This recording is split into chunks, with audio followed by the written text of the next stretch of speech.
Sa ngalan ng Ama at ng Anak at ng Espiritu Santo, Amen. sumainyo ang Panginoon. At sumayo rin. Mga kapatid, aminin natin ang ating mga pagkukulang upang tayo ay maging marapat gumanap sa pagdiriwang. Sabay-sabay nating dasalin, inaamin ko sa makapangyarihang Diyos at sa inyo mga kapatid, na lubha akong nagkasala sa isip, sa salita at sa gawa at sa aking pagkukulang. Kaya sinasamo ko sa mahal na Birheng Maria, sa lahat ng mga anghel at mga banal, at sa inyo mga kapatid, na ako'y panalangin sa Panginoong ating Diyos. Kaawaan tayo ng makapangyarihang Diyos. Patawarin tayo sa ating mga kasalanan at patnubayan tayo sa buhay na walang hanggan. Amen. Panginoon, kaawaan mo kami. Panginoon, kaawaan mo kami. Kristo, kaawaan mo kami. Kristo, kaawaan mo kami. Panginoon, kaawaan mo kami. Panginoon, kaawaan mo kami. Manalangin tayo. Ama naming makapangyarihan, ang iyong dakilang pagkamawain ay nangingibabaw sa aming ginagawang kabutihan at idinadaing ng mga kahilingan. Ang kagandahang loob mo sa amin ay gawin mong mag-umapaw upang ang kasalanang ipinangangambang ihingi ng kapatawaran ng budhi naming takot na ikaw ay lapitan, ay iyong patawarin ng lubusan, at ang ipinag-aalangan naming hilingin sa pagdarasal ay iyong pagbigyang aming makamtan. Sa pamamagitan ni Jesucristo, kasama ng Espiritu Santo, magpa sa walang hanggan. Amen. Magsiupo ang lahat. Ang simulan ng aklat ni Propeta Jonas. Sa lipi ni Zabulon ay may isang lalaking Jonas ang pangalan. Siya ay anak ni Amittai. Isang araw, sinabi sa kanya ng Panginoon, "Pumunta ka sa Ninibe, ang malaking lungsod, at pangaralan mo ang mga taga roon, sapagkat suko na sa langit ang kanilang kasamaan." Sa halip na sumunod, ipinasya ni Jonas na magtago sa Tarsis, sapagkat inaakala niyang malayo na yon sa Panginoon. Kaya nagtungo siya sa Jope at humanap ng barkong papunta sa Tarsis. Nang maibigay niya ang kaukulang upa, sumakay siya sa bapor kasama ng mga tripulante. Ngunit nang sila'y nasa laot na, nagpalitaw ng malakas na bagyo ang Panginoon, ano pat halos mawasak ang barko. Dahil dito, sinidla ng matinding takot ang mga tripulante, kaya bawat isa'y nanalangin sa kanyang Diyos. Pagkatapos, inihulog nila sa dagat ang mga kargamento para gumaan ang sasakyan. Samantala, si Jonas ay mahimbing na natutulog sa isang sulok sa ibabang palapag ng barko. Nakita siya ng kapitan at ginising. "Hoy, tulog ka ng tulog diyan. Bumangon ka at manalangin sa Diyos mo. Baka sakaling kaawaan tayo at iligtas sa kamatayan." Nag-usap-usap ang mga tripulante. "Magsapalaran tayo para malaman natin kung sino ang dahilan ng lahat ng ito." Gayong nga ang ginawa nila at nabunot ang pangalan ni Jonas. Kaya siya kinausap nila, "Nagsapalaran kami para malaman kung sino ang may kasalanan at ikaw ang nabunot. Ano ba ang ginagawa mo rito at taga saan ka?" "Ako ay Hebreo," sagot ni Jonas. "Nananalig ako sa Panginoon, ang Diyos ng kalangitan, ang lumikha ng dagat at ng lupa." Bago pa ito nangyari, sinabi ni Jonas na pinagtataguan niya ang Panginoon. Kaya sa malaking takot, pahilakbot nilang sinabi kay Jonas, Napakalaki ng ginawa mong kasalanan. Lalong lumakas ang bagyo, kaya si Jonas ay kinausap uli ng tripulante. Ano ang ibig mong gawin namin sa iyo para pumayapa ang dagat? Ihagis ninyo ako sa dagat, sapagkat alam kong ako ang dahilan na nagngingit-ngit na bagyong ito. Sagot niya. Pinipilit sana ng mga tripulante na itabi ang bapor, ngunit wala silang magawa sapagkat lalong lumalakas ang bagyo. At nanalangin sila ng ganito, Panginoon, naway wag ninyo kaming parusahan o ibilang na mamamatay tao sa gagawin namin ito sa taong ito. Yamang kayo na rin ang nagpahiwatig ng dapat naming gawin. Pagkasabi nito, binuhat nila si Jonas at inihagis sa dagat. At bigla itong pumayapa. Dahil dito, sinidlan ng matinding takot sa Panginoon, kaya't naghandog sila at namanata sa Kanya. Ang Panginoon naman ay nagtalaga roon ng isang dambuhalang isda. Nilulo nito si Jonas. Siya'y nanatiling 3 araw at 3 gabi sa tiyan ng isda. Nang si Jonas ay nasa tiyan ng isda, nanalangin siya. Kinausap ng Panginoon ang isda at si Jonas ay iniluwan nito sa dalampasigan. Ang salita ng Diyos. Salamat sa Diyos. Sa tiyak na kamatayan, ako'y ipinagsanggalang. Sa tiyak na kamatayan, ako'y ipinagsanggalang. Nang si Jonas ay nasa tiyan ng isda, nanalangin siya. Sa tiyak na kamatayan, ako'y ipinagsanggalang. Poon, nang ako'y nasa kagipitan, nanalangin ako sa iyo at sinagot mo ako. Mula sa kalalimang walang katulad, ako'y tumawag sa iyo at dininig mo ako. Sa tiyak na kamatayan, ako'y ipinagsanggalang. Inihulog mo ako sa pusod ng dagat. Napatpad ako sa laot ng karagatan at natabunan ng malalaking alon. Sa tiyak na kamatayan, ako'y ipinagsanggalang. Sinabi ko, nalayo ako sa iyo. Kailan ko kaya makikita uli ang banal mong templo? Sa tiyak na kamatayan, ako'y ipinagsanggalang. Nang maramdaman kong mapupugto na ang aking hininga, naalala kita poon. Ako'y dumaing at narinig mo ako mula sa iyong banal na templo. Sa tiyak na kamatayan, ako'y ipinagsanggalang. Magsitayong lahat.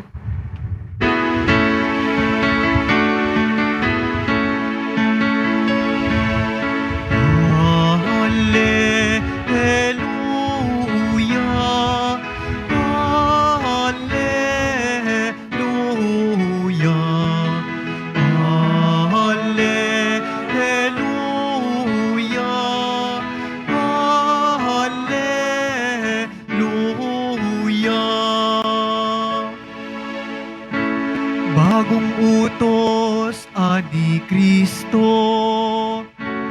mag-ibigan sana kayo, katulad ng pag-ibig ko. Hallelujah, Hallelujah,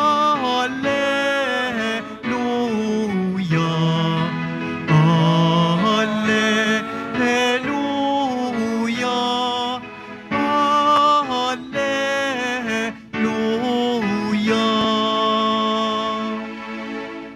Sumainyo ang Panginoon. At sumayo rin. Ang mabuting balita ng Panginoon ayon kay San Lucas. Papuri sa iyo, Panginoon. Noong panahong iyon, may isang eskribang lumapit kay Jesus upang siya'y subukin. Guro, aniya, ano ang dapat kong gawin upang magkamit ng buhay na walang hanggan. Sumagot si Jesus, ano ang nakasulat sa kautusan? Ano ang nababasa mo roon? Tumugon siya, ibigin mo ang Panginoong mong Diyos ng buong puso, ng buong kaluluwa, ng buong lakas at ng buong pag-iisip. At ibigin mo ang iyong kapwa gaya ng iyong sarili. Tama ang sagot mo, wika ni Jesus. Gawin mo yan at mabubuhay ka. Sa hangad ng eskriba na huwag siyang lumabas na kay Yahya, tinanong niya uli si Jesus, sino naman ang aking kapwa?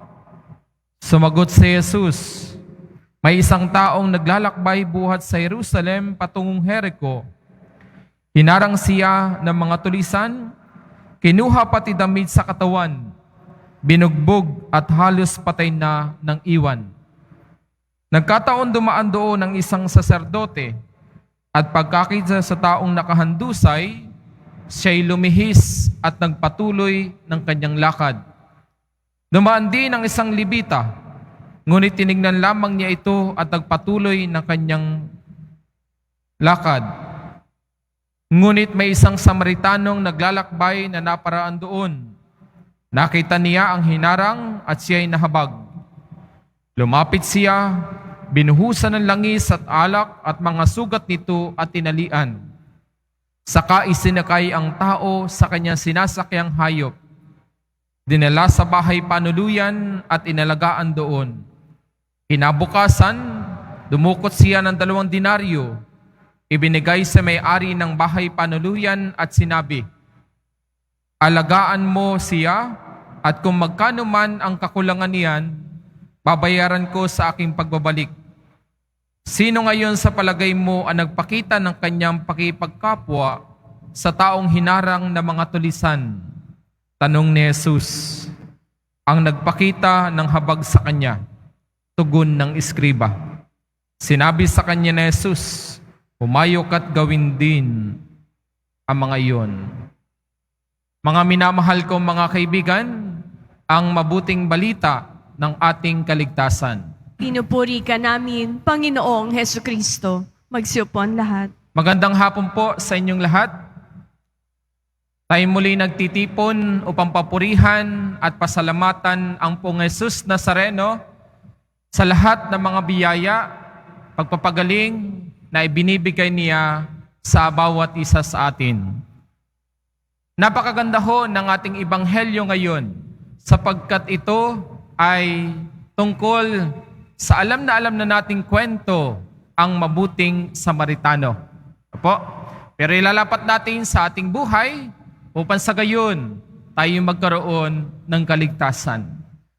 Alam niyo po, isa daw po sa pinakahinahangad o pinakadakilang pwedeng hangarin ng tao ngayon ay hindi lamang makatapos sa pag-aaral o kaya magkaroon ng maraming kayamanan, kung hindi una at higit sa lahat ay kung papaano magkaroon ng kaligtasan.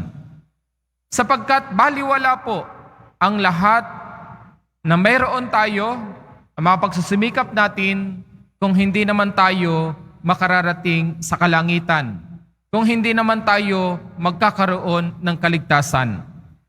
Kaya nga ito ang tanong ng eskriba sa ating ebanghelyo ngayon. Tinanong niya ang ating Panginoong Jesucristo, Guro, paano po ba ako magkakaroon ng buhay na walang hanggan? Marahil ito rin ang tanong ng bawat isa sa atin. Minsan natatanong natin sa buhay natin, paano ako magkakaroon o maliligtas ba ako pagkatapos ko mamatay sa daigdig na ito? Alam niyo po, ang katanungan pong ito ay sinasagot ng iisang salita lamang. Paano tayo magkakaroon ng kaligtasan?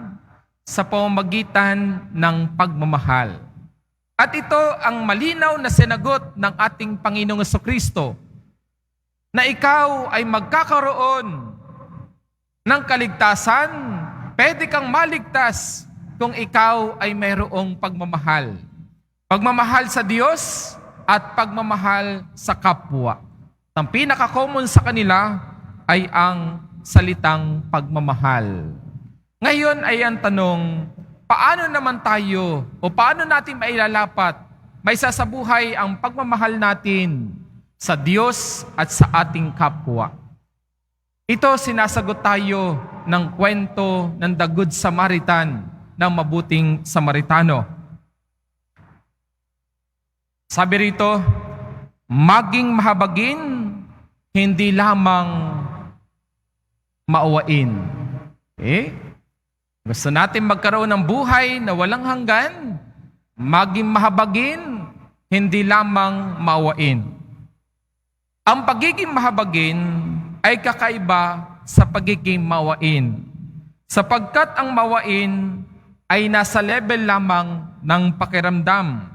Halimbawa, kapag ka ikaw ay nakakita sa labas ng pulubi at naramdaman mo na naawa ka, yun, nasa level pa lamang ikaw ng pakiramdam, naawa ka.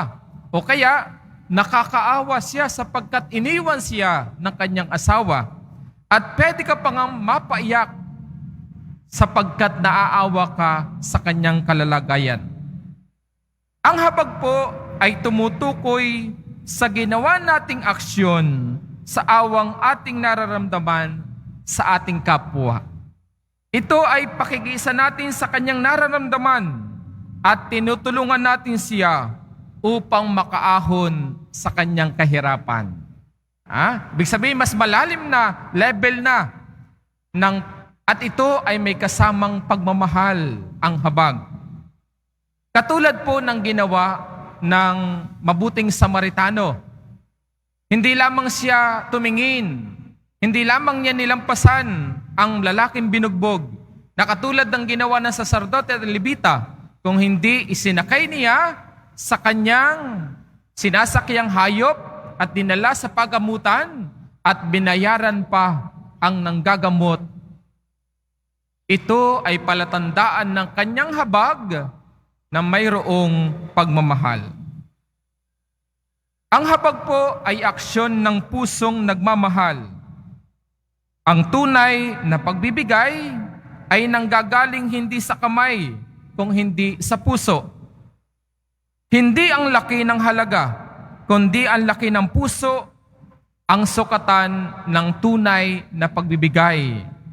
Sabi ni Mother Teresa of Calcutta, "It is not how much we give, but how much love we put into giving." Napakahalaga ng mayroong pagmamahal sa pagbibigay, sapagkat pwede ang isang taong magbigay ng walang pagmamahal, pero hindi siya pwedeng magmahal ng walang pagbibigay. Napakahalaga po yun. Sapagkat sa aking karanasan, ako po ay from Quezon, marami binabagyo kami. At nagpapasalamat naman ako sa mga taong nagbibigay. Of course, kasi marami talaga nagbibigay. Pero may mga taong nagbibigay, yung bang sobra na sa kanila. Yung bang basura na sa kanila. Alam niyo po, hindi naman lahat ng pagbibigay ay kinalulug na ng Diyos. Ang tunay na pagbibigay ay yung naramdaman mong ikaw ay nasasaktan at nawawalan, sapagkat doon pumapasok ang tunay na pagmamahal. Nandoon ang tunay na habag. Kaya mga minamahal ko mga kaibigan, magbigay tayo. Magbigay tayo sa nangangailangan upang sa gayon magkaroon tayo ng buhay na walang hanggan. At sana lahat naman tayo ay lilipas sa daigdig na ito. Magkikita-kita tayo sa langit. At sasabihin natin sa bawat isa, nandito ka rin pala sa langit. Given na yun. Bakit nandito ka sa langit? Sapagkat ikaw ay nagpadama ng habag at pagmamahal sa iyong kapwang nangangailangan.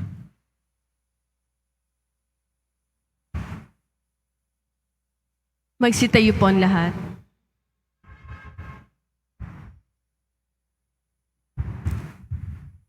Minamahal ko mga kapatid, maging sa ngayon maraming tao ang nag-aabang sa bangketa na nangangailangan ng mga salitang nakapagpapagaan ng kalooban o naghihintay ng kamay na handang dumamay. Panalangin tayo sa Amang nasa langit upang maipadama natin ang ating pagmamahal sa konkretong aksyon kaysa sa magandang salita lamang. Sa bawat kahilingan ang ating itutugon, Panginoon, patatagin mo ang aming pag-ibig. Panginoon, patatagin mo ang aming pag-ibig. Ang simbahan sa kanyang mga pastol at bayan, naway magpakita ng pag-ibig ng Diyos sa pamamagitan ng pagmamahal sa kapwa. Manalangin tayo. Panginoon, patatagin mo ang aming pag-ibig. Ang mga naglilingkod sa mga dukha, naway hindi manghina ang loob o mawala ng pag-asa. Manalangin tayo. Panginoon, patatagin mo ang aming pag-ibig. Ang bawat tao na makasalamuhan natin, naway pakitaan natin ang kabutihang loob at paggalang. Manalangin tayo. Panginoon, patatagin mo ang aming pag-ibig. Ang mga nalulumbay at ang mga may karamdaman sa ating lipunan, naway huwag nating baliwalain o lagpasan lamang. Manalangin tayo. Panginoon, patatagin mo ang aming pag-ibig. Ang mga yumao, naway dalhin ni Kristo sa kanyang walang hanggang kaharian. Manalangin tayo. Panginoon, patatagin mo ang aming pag-ibig. Ama naming Diyos, habang ipinagdarasal namin ng iba, tulungan mo po kaming mahalin at paglingkuran ng aming kapwa at tanggapin ng iyong mahal na anak na nabubuhay at naghahari magpakailanman. Amen. Magsiyupon lahat.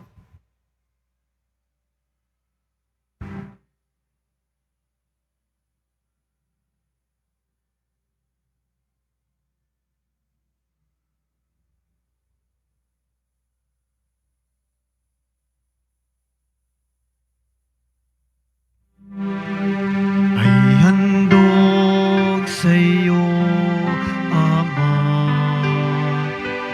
Ito'y bunga ng aming luwang iyong pinagpala. Sumasamo ang iyong bayang, tanggapin iyong basbasan nang sa amin maging tunay na katawan dugo ng iyong anak. Magsitayong lahat. Manalangin kayo mga kapatid, upang itong ating mga pag-aalay ay kalugdan ng Diyos sa mga makapangyarihan sa lahat. Tanggapin nawa ng Panginoon ito paghahain sa iyong mga kamay, sa kapurihan niya at karangalan, sa ating kapakinabangan at sa buong sambayanan niyang banal. Ama naming lumikha, tanggapin mo ang paghahain ng mga alay na iyong inihabilin at sa pagdiriwang ng dapat naming ganapin, ang kabanalan ng iyong pagliligtas naway sumaamin. Sa pamamagitan ni Jesucristo, kasama ng Espiritu Santo, magpa sa walang hanggan. Amen. Sumainyo ang Panginoon. At sumaiyo rin, Itaas sa Diyos ang inyong puso at diwa. tinaas na namin sa Panginoon. Pasalamatan natin ang Panginoong ating Diyos. Marapat na siya ay pasalamatan. Ama naming makapangyarihan, tunay nga pong marapat na ikaw ay aming pasalamatan. Pinagbibigyan mong ito ay aming maihayag, kahit na ito'y walang anumang maidaragdag sa kadakilaang sa iyo ay likas. Sa pagpupuri namin, ang nakikinabang ay kami ring iyong pinakikiharapan sa pamamagitan ng iyong anak na minamahal.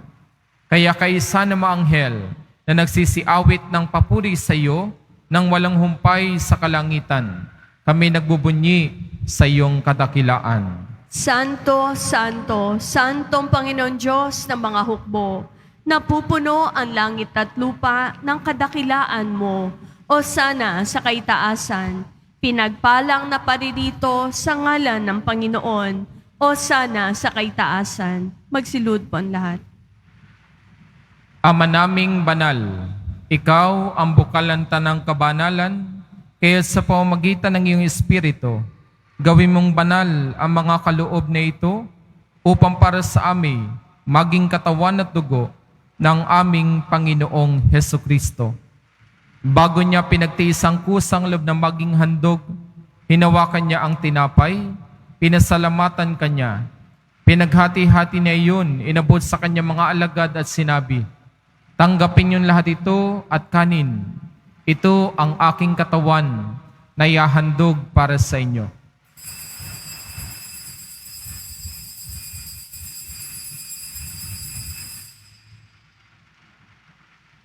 Gayon din naman nang matapos sa hapunan, hinawakan niya ang kalis, muli kanyang pinasalamatan.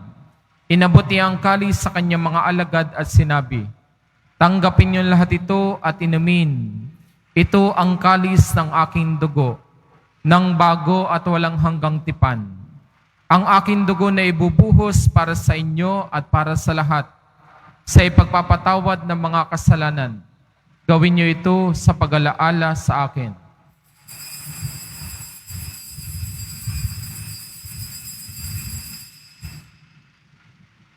Magsitayo po ang lahat.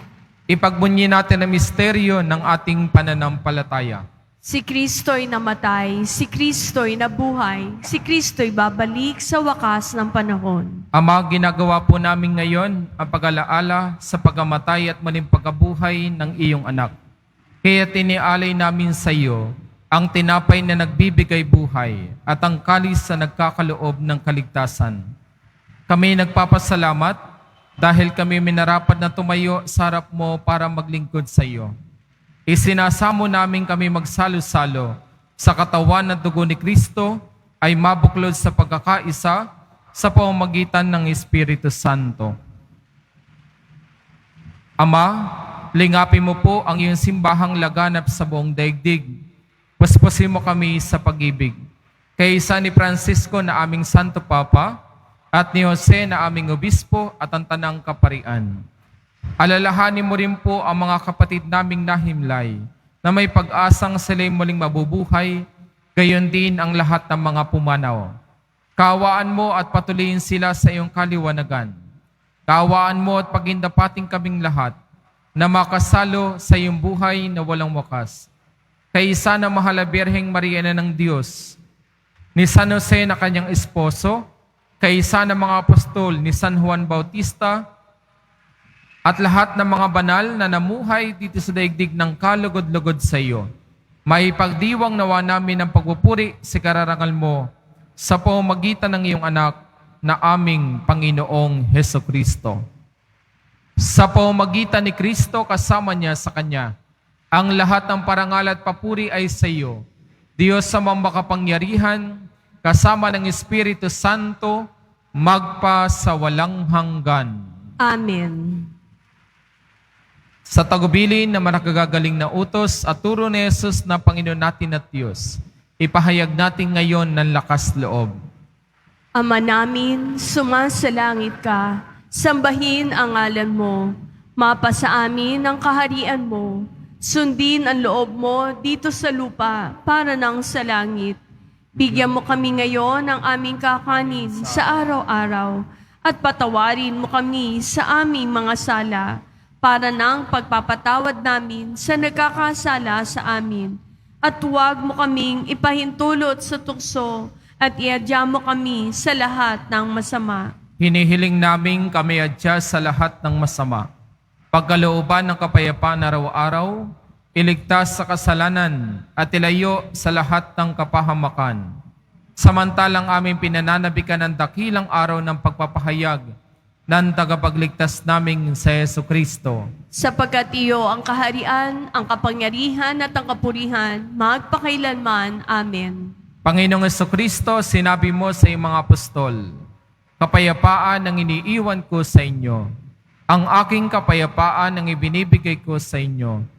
Tunghayan mo ang aming pananampalataya at huwag ang aming mga pagkakasala. Pagalaban mo kami na kapayapaan at pagkakaisa ayon sa iyong kalooban, kasama ng Espiritu Santo, magpa sa walang hanggan. Amen. Ang pag-ibig at kapayapaan ng Panginoon ay laging sumainyo. At sumaiyo rin. Magbigayan po tayo ng kapayapaan sa isa't isa. Please.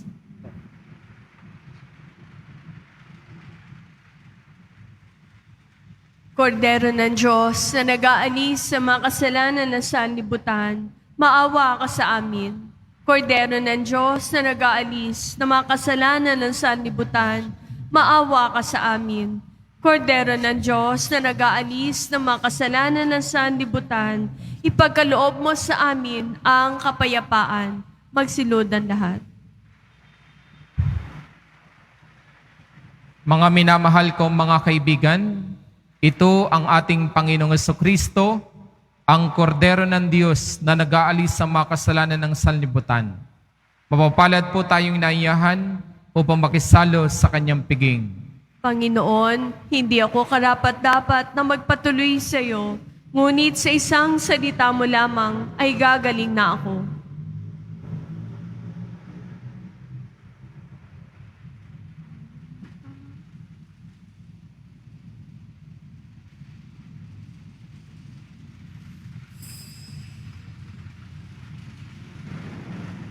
Para sa lahat ng tatanggap ng banal na komunyon, sasagot po tayo ng amen pagkasabi ng pari o ng lay minister ng katawan ni Kristo at isubo agad sa bibig bago umalis sa harapan ng pari o lay minister. Sumunod po tayo. Maraming salamat po.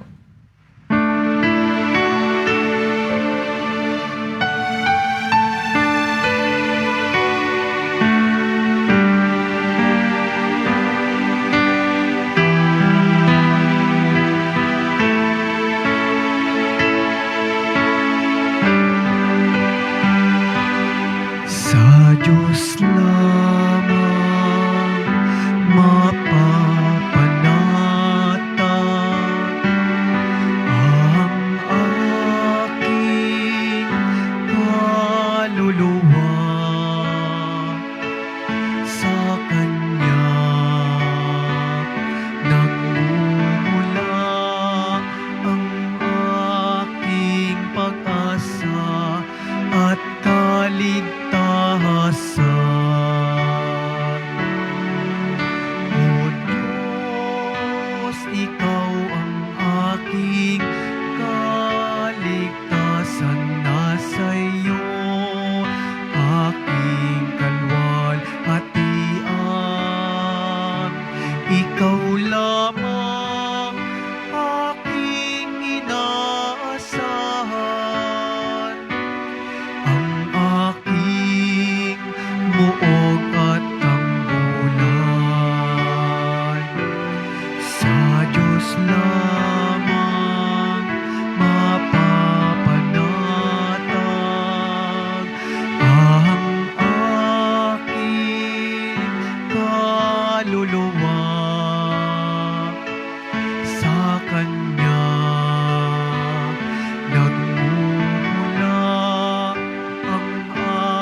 Patapos po ng misa, wiwisikan po ang lahat ng banal na komunyo ng tubig.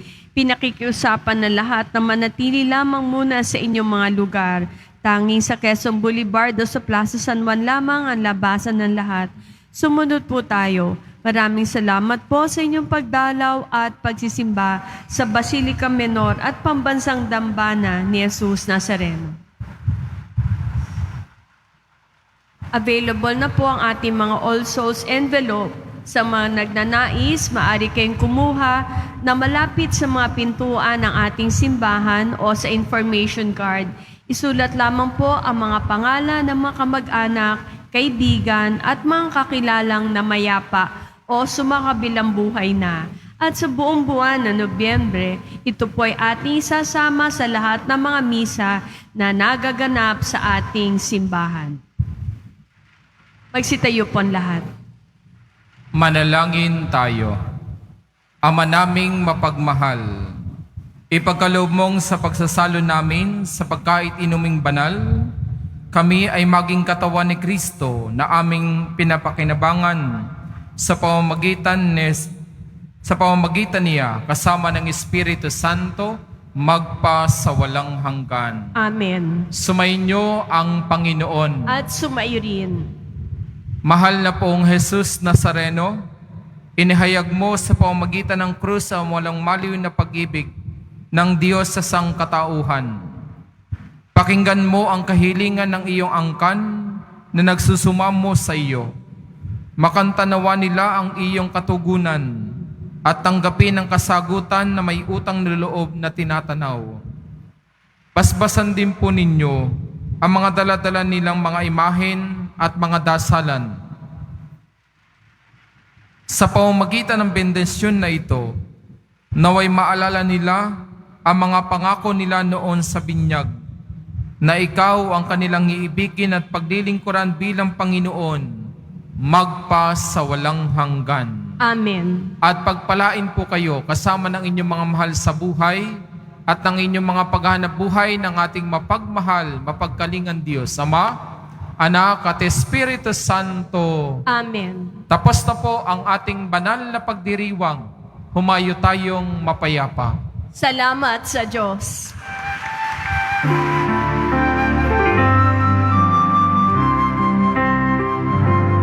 Nuestro Padre Jesus Nazareno, sinasamba ka namin, pinipintuho ka namin, aral mo ang aming buhay at kaligtasan. Nuestro Padre Jesus Nazareno, iligtas mo kami sa kasalanan. Ang krus mong kinamatayan ay sagisag